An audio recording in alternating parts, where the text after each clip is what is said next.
High dynamic range refers to a type of picture that is highly detailed with intense color and is typically made by shooting several photographs of the same subject at different exposures and then digitally merging them together. For instance, you could merge one normal exposure with one overexposed image and one underexposed image to create this detailed, ultra-crisp HDR image. Now, in the past, a normal workflow for faking HDR involved changing your image to lab color, converting it to a smart object to make it non-destructive, and then tweaking the curves, enhancing the shadows and highlights, sharpening the high-pass filter, and then making other corrections as needed. But now, with the HDR toning command, you can sort of fudge your way there with a single dialog box. So now I have this image of Ojai, California. And I'll show you how you can use the Faux HDR command to modify the look of your image. To pump up the hyperrealism with your image, go to the Image menu, choose Adjustments, and then choose HDR Toning. HDR Toning will ask if you want to flatten your document to proceed, and you'll need to do this, so go ahead and do that. I'm going to duplicate my image so that I can show you some examples afterwards, and then we'll do that again. So Image, Adjustments, HDR toning, yes, go ahead and flatten because you need to be on a locked, flattened background layer. And now the options that you select are totally up to you. Here you can adjust the edge glow, the tone and detail, and the advanced area has shadows, highlights, vibrance, and saturation. There is a hidden area here for toning curve, histogram, if you wanted to apply, a midpoint marker and adjust the histogram. Usually you can get everything you need in the edge glow, tone and detail, and advanced areas.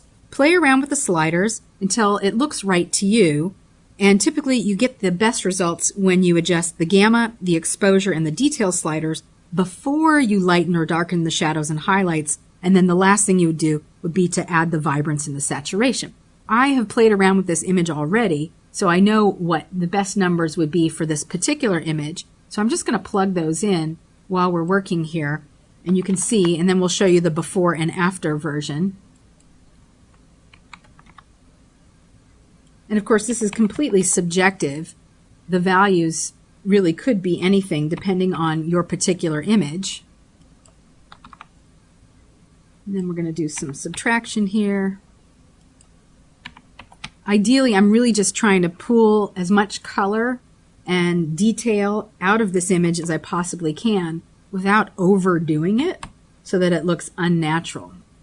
If that seems like too much to you, you could always tone it down, but I would do something like this to really sort of overemphasize, like pump it up, really make it hyper real, and click OK.